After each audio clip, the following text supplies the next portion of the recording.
The morning sun cast long shadows across Windsor Castle as King Charles III sat in his private study, surrounded by ancient portraits of monarchs past. His fingers drummed thoughtfully against the mahogany desk as he reviewed a stack of official documents that would change the face of the British monarchy forever. The weight of his new crown still felt unfamiliar, but the decisions he was about to make would define his reign for generations to come. Catherine, the Princess of Wales, had proven herself time and again since marrying into the royal family over a decade ago. Her grace under pressure, her natural connection with people from all walks of life, and her unwavering dedication to charitable causes had not gone unnoticed by the new king. While the world watched her navigate royal duties with apparent ease, Charles saw something deeper, a woman who truly understood the modern challenges facing the monarchy. The king's advisors had spent weeks discussing the unprecedented move he was considering. Never before in British history had a daughter-in-law been given such significant responsibility so early in a new reign. Traditional royal protocol suggested waiting years before making such appointments, but Charles knew that tradition, while important, sometimes needed to bend to meet the needs of a changing world. Catherine's recent health challenges had only strengthened Charles's resolve. Watching her handle her cancer diagnosis with such dignity and openness had shown the nation a different side of royalty, one that was vulnerable, human, and deeply relatable. Her ability to turn personal struggle into a source of strength for others demonstrated exactly the kind of leadership the monarchy needed. As Charles picked up his fountain pen, he thought about the conversation he'd had with William the previous evening. His son had been supportive but concerned about the additional pressure this new role would place on his wife. Catherine, however, had accepted the responsibility without hesitation when Charles first broached the subject weeks earlier. Her eyes had lit up with genuine excitement at the opportunity to serve in a more meaningful capacity. The appointment would make Catherine the youngest person ever to hold this particular position in the royal household. It was a role that traditionally went to someone with decades of experience, someone who had proven themselves through years of service. But Charles believed that fresh perspectives and new energy were exactly what the institution needed to remain relevant in the 21st century. The documents before him outlined not just the appointment, but a complete restructuring of how certain royal duties would be handled. Catherine would be given unprecedented access to state functions, diplomatic meetings, and decision-making processes that had previously been reserved for the monarch and their immediate heir. It was a bold move that would undoubtedly face criticism from traditionalists within the establishment. Charles remembered his own mother's careful approach to change during her 70-year reign.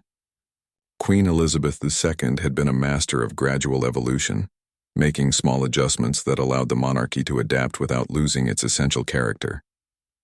But the world was moving faster now, and Charles felt that bolder steps were necessary to ensure the royal family remained connected to the people they served. The king's decision was also influenced by polling data that showed Catherine consistently ranking as one of the most popular members of the royal family. Her approval ratings remained high even during difficult periods, and focus groups regularly praised her authenticity and relatability. If the monarchy was to maintain public support, it made sense to give its most popular members greater prominence. Outside his study window, Charles could see the grounds where Catherine often brought her children to play. The sight reminded him that this appointment wasn't just about royal duties. It was about the future of the family itself. By elevating Catherine's role, he was also positioning the next generation for success, ensuring that Prince George, Princess Charlotte, and Prince Louis would grow up seeing their mother as a true partner in royal service. The implications of his decision extended far beyond the immediate family. Royal historians would undoubtedly spend years analyzing this moment, debating whether it represented a natural evolution or a radical departure from centuries of tradition. Foreign dignitaries would need to adjust their protocols, and the British government would have to consider how this change might affect diplomatic relationships. As Charles signed the final document, he felt a mixture of nervousness and excitement. He was about to announce a decision that would reshape the modern monarchy, placing unprecedented trust in a woman who had already proven herself capable of handling whatever challenges came her way. The world would be watching to see how Catherine stepped into her expanded role. and Charles had complete confidence that she would exceed even the highest expectations. The sealed envelope containing the official appointment sat on his desk, ready to be delivered to Buckingham Palace for the formal announcement. Within hours, news of Catherine's new position would spread around the globe, marking the beginning of a new chapter in both her personal story and the ongoing evolution of the British royal family. Charles smiled as he imagined the surprise and excitement that would greet the news, knowing that he had made the right choice for both the monarchy and the nation it served. The telephone rang precisely at 8 o'clock in the morning at Adelaide Cottage, where Catherine and William had been enjoying a rare quiet breakfast with their children. Catherine noticed the caller ID immediately. It was the King's private secretary, a call that always meant something significant was about to happen. William raised an eyebrow as he watched his wife's expression change from casual contentment to focused attention. Catherine had been expecting this call for several days, ever since her private meeting with Charles at Clarence House. The King had hinted that the formal announcement would come soon, but the exact timing had remained uncertain. As she listened to the precise instructions being delivered through the phone, she felt her heart begin to race with anticipation and nervous energy. The children continued eating their cereal, blissfully unaware that their mother was about to step into a role that would fundamentally change their family's public profile. Prince George, now old enough to understand some aspects of royal duty, occasionally asked questions about his parents' work. Princess Charlotte showed early signs of the same natural charm that had made Catherine so beloved by the public. Prince Louis, still young and carefree, remained focused on more immediate concerns like whether he could have extra strawberries with his breakfast. William watched his wife carefully as she ended the call and turned to face him with a mixture of excitement and apprehension in her eyes. They had discussed this possibility countless times over the past few months, weighing the benefits against the additional scrutiny and responsibility it would bring. Both understood that accepting this appointment would mean less privacy, more travel, and increased pressure on their family life. Catherine's mind immediately turned to the practical implications of her new role. Her existing charitable commitments would need to be restructured, her calendar completely reorganized, and her staff significantly expanded. The causes she had championed for years, early childhood development, mental health awareness, and addiction recovery, would now be elevated to a much larger platform with greater potential for real impact. The appointment also meant additional security arrangements, more complex travel logistics, and heightened media attention for the entire family. Catherine had learned over the years to navigate public scrutiny with grace, but this new position would bring an entirely different level of visibility. Every appearance, every speech, and every public interaction would be analyzed and debated by commentators around the world. As William prepared to leave for his own royal engagements, he pulled Catherine aside for a private moment. His pride in his wife's achievement was evident, but so was his protective concern for her well-being. They had both witnessed the toll that intense public pressure could take on members of their family, and he wanted to ensure that Catherine felt fully supported as she stepped into this expanded role. Catherine spent the rest of the morning in meetings with her private secretary and communications team, discussing the logistics of the formal announcement and her first public appearance in the new position. The palace's media strategy had been carefully planned to maximize positive coverage while maintaining appropriate dignity and protocol. Press releases had been prepared in multiple languages, and arrangements made for interviews with select journalists. The reaction from palace staff was overwhelmingly positive, though Catherine could sense some nervousness among the more traditional courtiers. Change had never come easily to the royal household, where procedures and protocols had remained largely unchanged for decades. Some of the older staff members clearly harbored concerns about such a significant departure from established practice. Catherine's own team, however, was energized by the possibilities that lay ahead.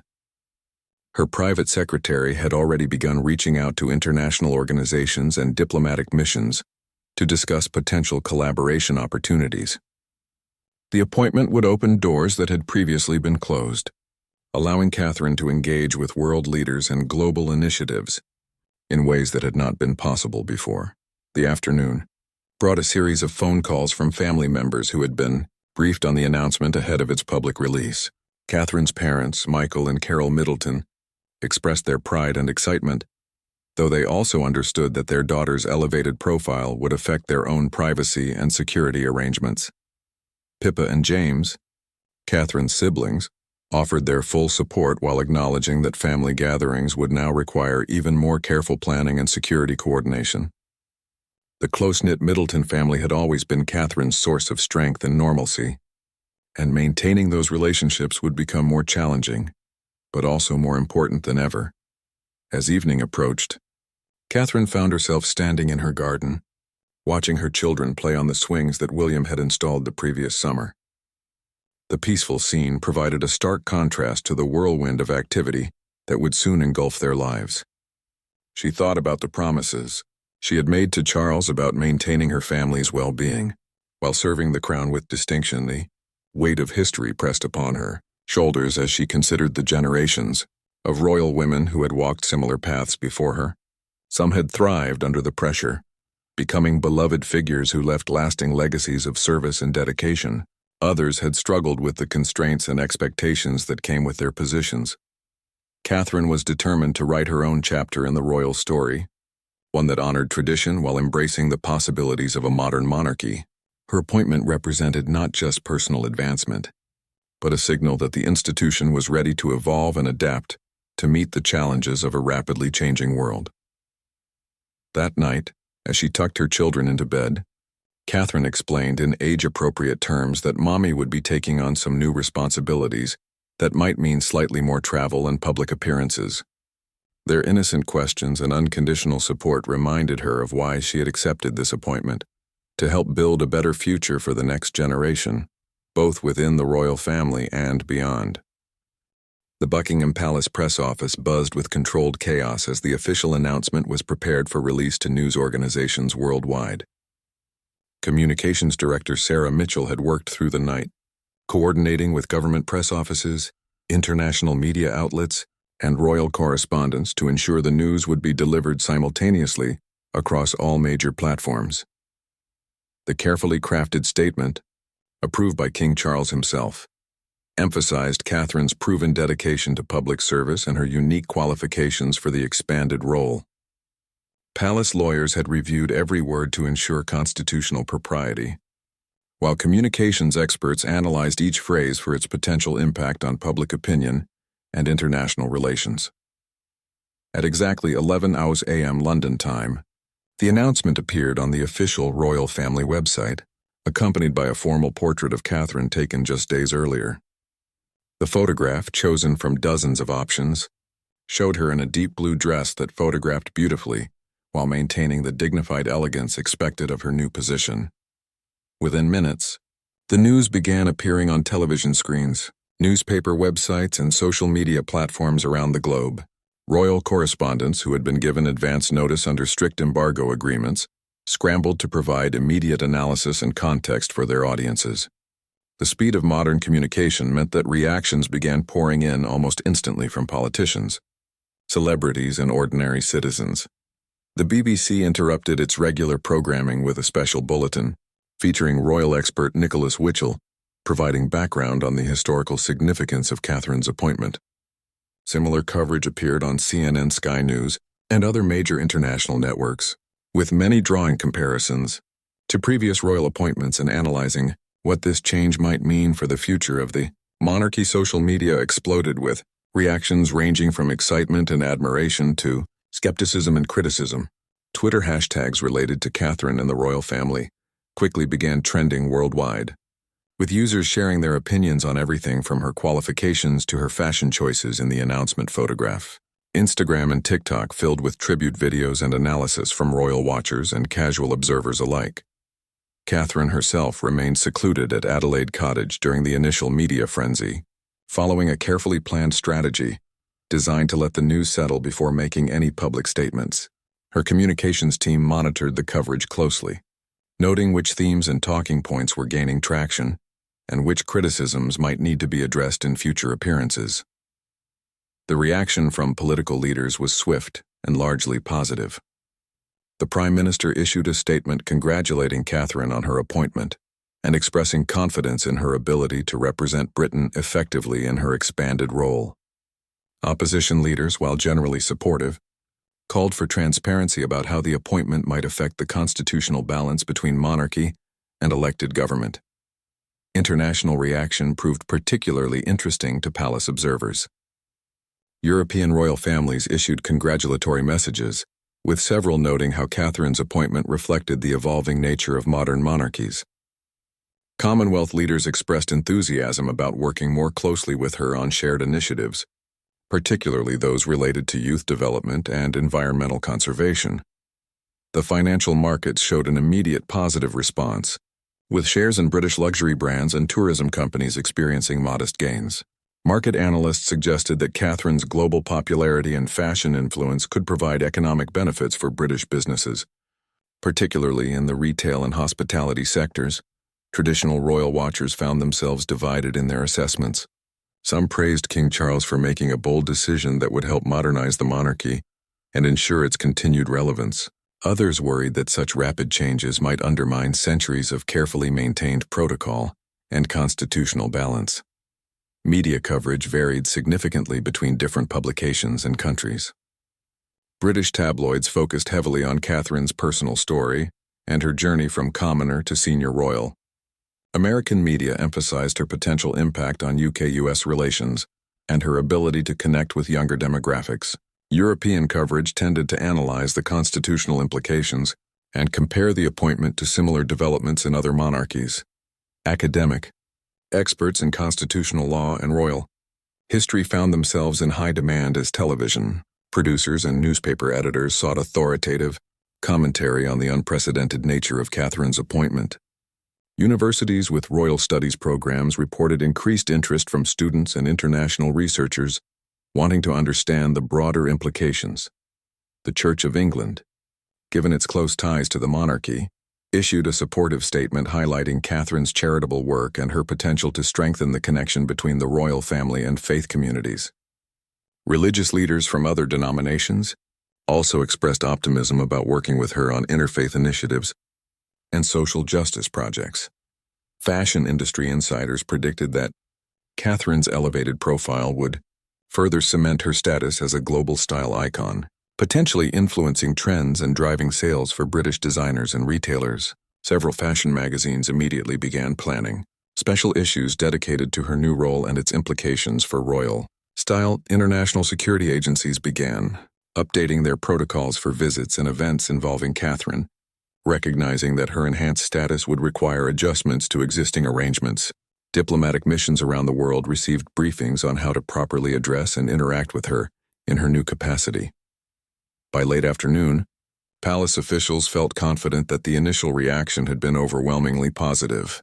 While some criticism and skepticism was inevitable with any major change, the overall response suggested that the public was ready to embrace Catherine's expanded role and the modernizing vision it represented. The announcement had achieved its primary objective of positioning the monarchy as forward-thinking and responsive to contemporary needs while maintaining respect for tradition and constitutional propriety. As the sun set over London, royal staff began preparing for the next phase of their carefully orchestrated plan, Catherine's first public appearance in her new role. The ancient walls of Westminster Abbey had witnessed countless historic moments throughout British history, but the atmosphere on this particular morning felt especially charged with anticipation. Catherine stood in a small antechamber adjacent to the main sanctuary, taking deep breaths as her dresser made final adjustments to her elegant navy ensemble, carefully chosen to convey both authority and approachability. Her first public appearance in the new role had been planned with military precision. Every detail, from the timing of her arrival to the specific charitable organizations that would be represented, had been carefully considered to maximize positive impact while minimizing potential controversy.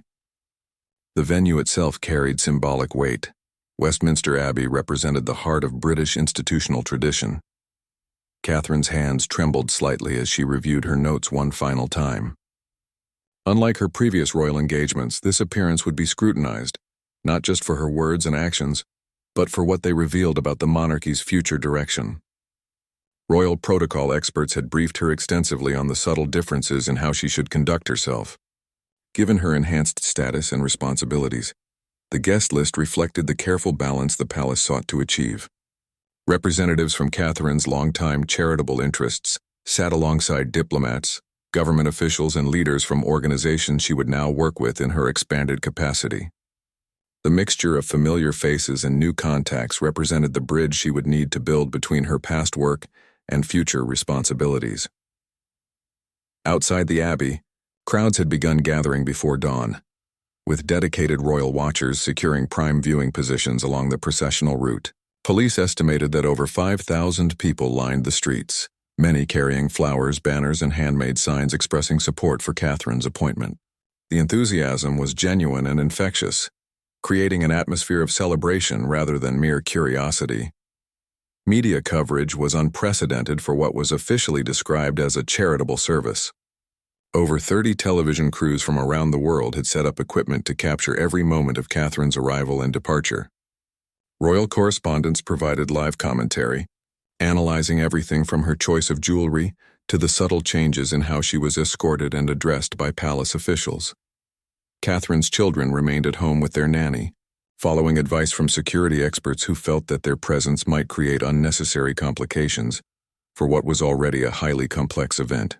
The decision to attend alone, accompanied only by her protection officers and senior palace staff, was intended to emphasize the serious professional nature of her new responsibilities. As the appointed hour approached, Catherine made her way through the Abbey's corridors, past monuments to monarchs and statesmen who had shaped British history.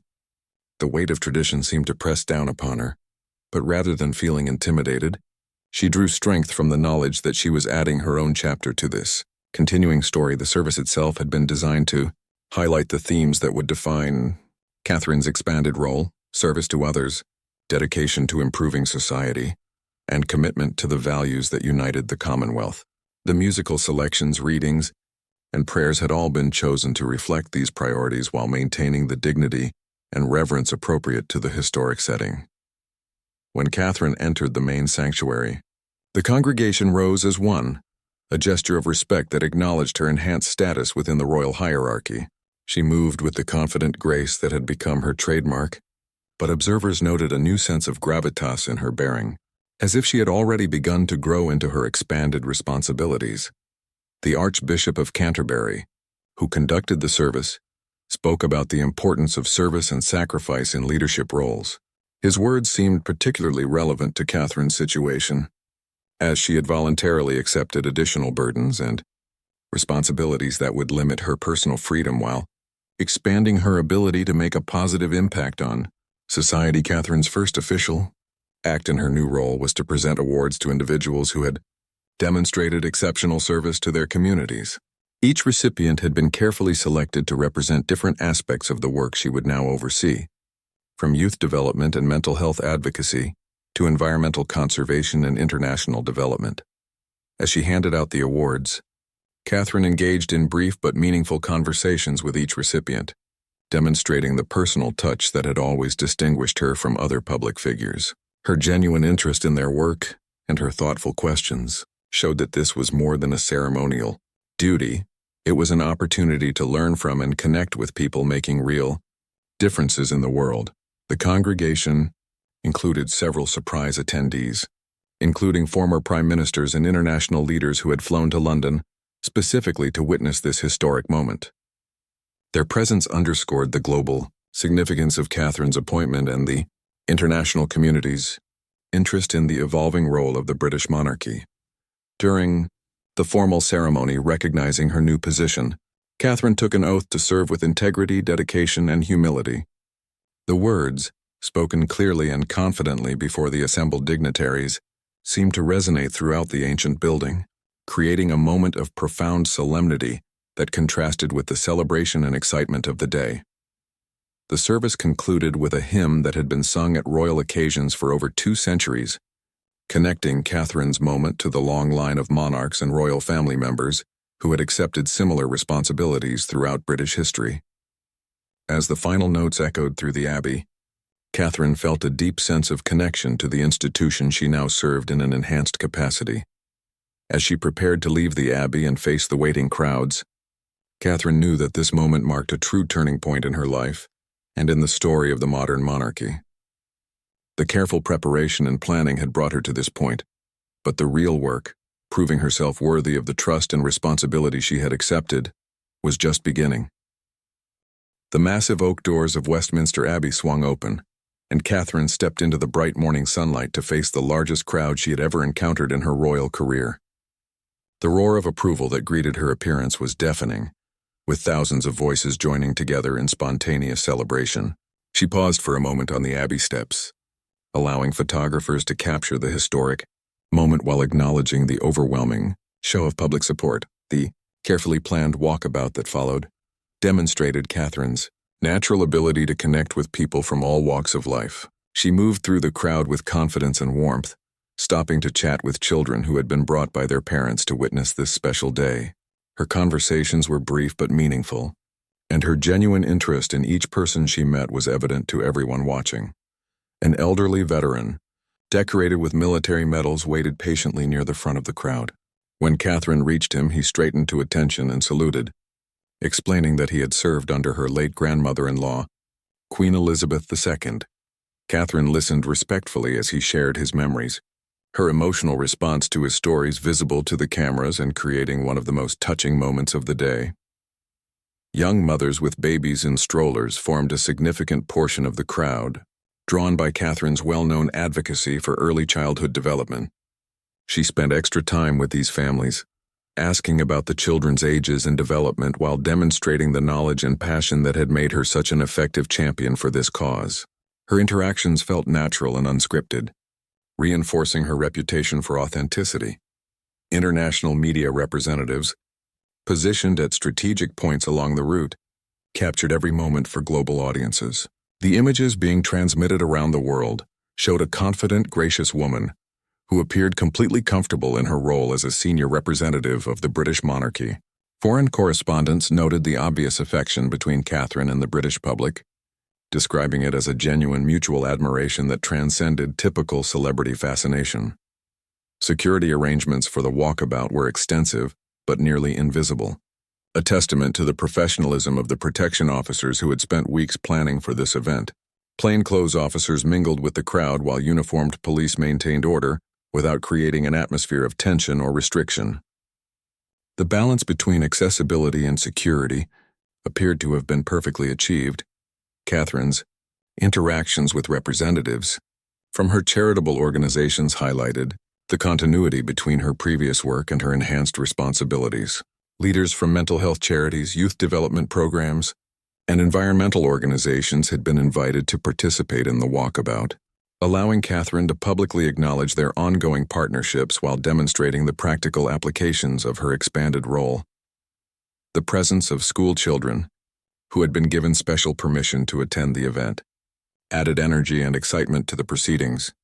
Catherine knelt down to speak with many of them at eye level, a gesture that photographers captured beautifully, and that reinforced her image as someone who prioritized connecting with the next generation. Several children presented her with handmade cards and drawings, which she accepted with obvious delight. Members of the diplomatic community, positioned in a designated area near the Abbey, had the opportunity to greet Catherine in her new capacity.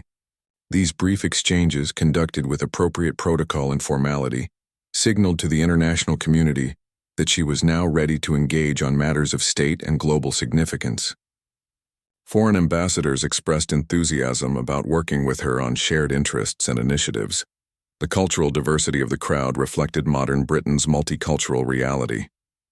Catherine made particular efforts to engage with representatives from various ethnic and religious communities, demonstrating her commitment to serving all citizens regardless of their background. These interactions were especially meaningful, given her new role's potential impact on Commonwealth relations and international diplomacy. Local, business owners and community leaders had also gathered to witness the historic moment. Catherine's conversations with them touched on economic development, job creation, and community building, topics that would likely feature prominently in her expanded portfolio of responsibilities.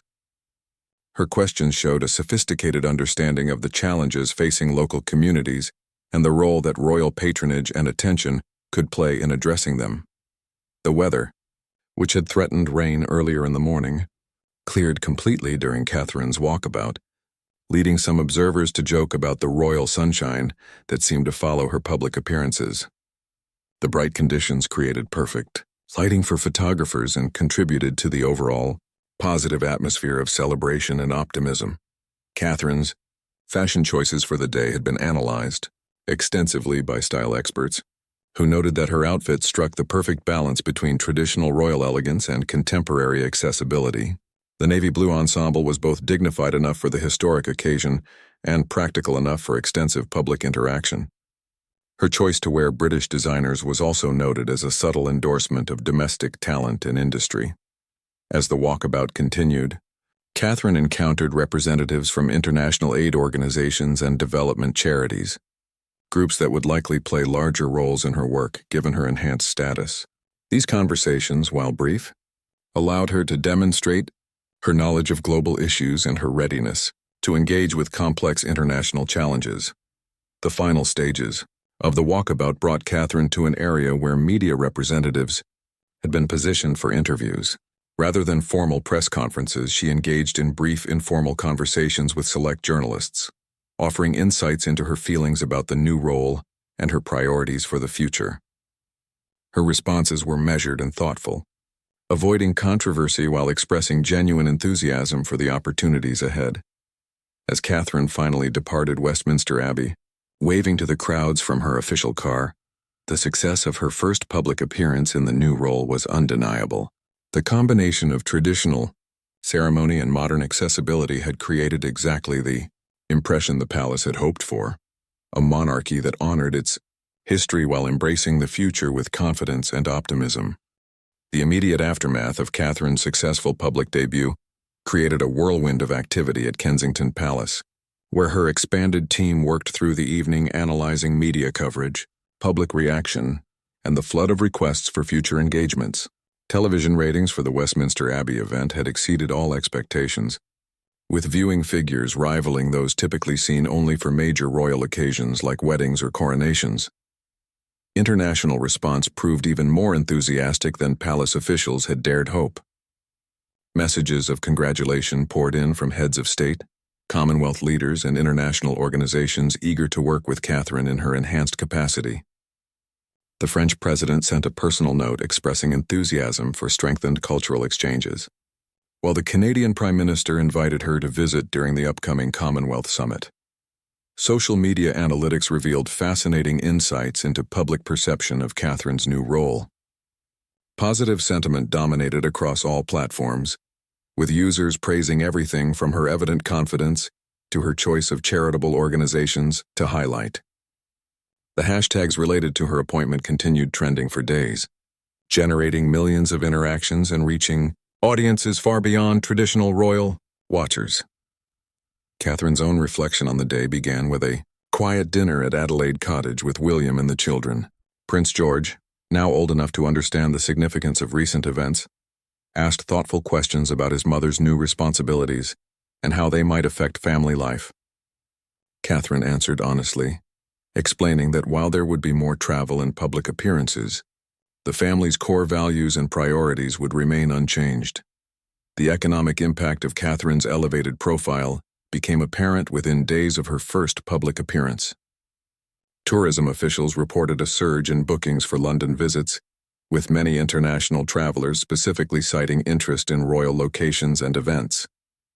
British fashion brands featured in Catherine's outfit choices experienced immediate increases in online searches and sales inquiries. Behind the scenes, palace staff worked intensively to restructure Catherine's schedule and responsibilities. Her private secretary, overwhelmed by the volume of incoming requests, brought in additional assistance to help manage the increased workload. Priority systems had to be established to determine which invitations and opportunities aligned best with her new role's objectives and capabilities. The success of Catherine's first appearance also prompted discussions about future family arrangements. William's own schedule needed adjustment to accommodate Catherine's enhanced responsibilities, ensuring that their children would continue to receive appropriate parental attention despite both parents demanding public roles. Grandparents and other family members stepped forward to offer additional support when needed. Catherine's charitable organizations reported immediate benefits from her elevated status. Donations increased significantly in the days following her appointment announcement, and several organizations noted new interest from potential corporate sponsors and volunteer recruits. The expanded platform she now commanded had the potential to dramatically amplify the impact of causes she had supported for years. International security assessments required updating following Catherine's successful public debut.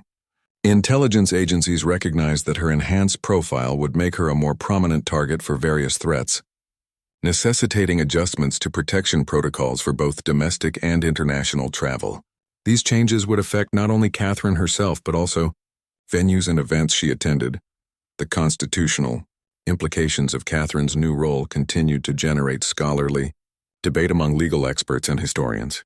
While the appointment itself had been carefully structured to avoid any conflicts with established precedent, its practical implementation would inevitably test various traditional boundaries and expectations. Academic institutions began planning conferences and research projects to study these evolving dynamics. Catherine's success also influenced discussions within other Commonwealth monarchies about how traditional royal roles might evolve to meet contemporary needs. Several royal families expressed interest in studying the British approach to modernization, potentially leading to broader changes across the institution of constitutional monarchy.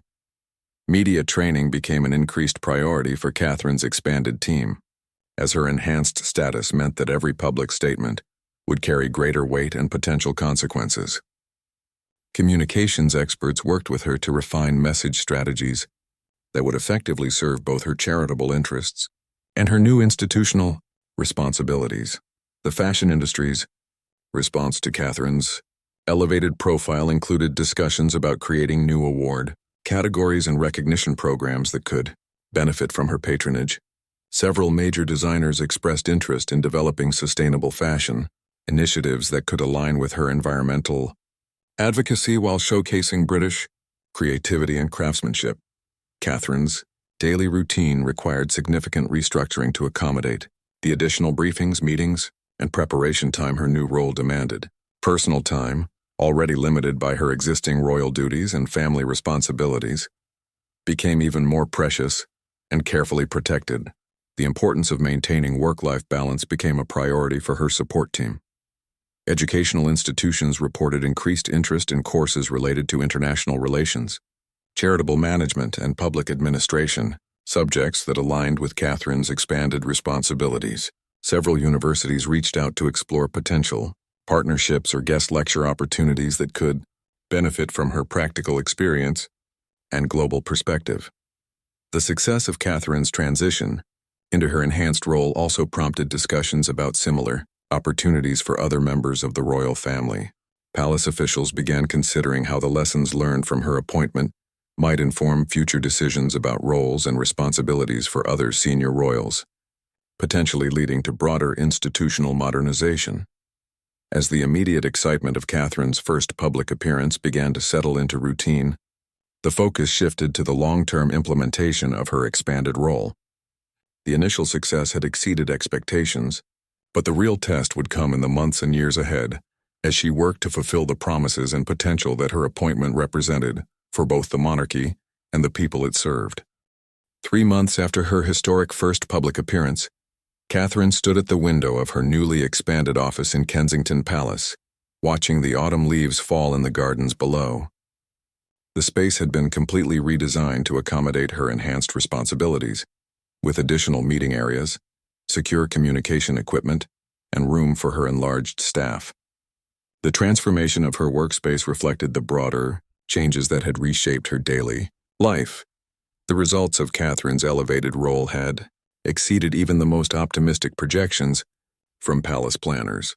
Public approval ratings for the monarchy had reached levels not seen in decades, with polling data consistently showing that her appointment was viewed as a positive modernization by citizens across all demographic groups.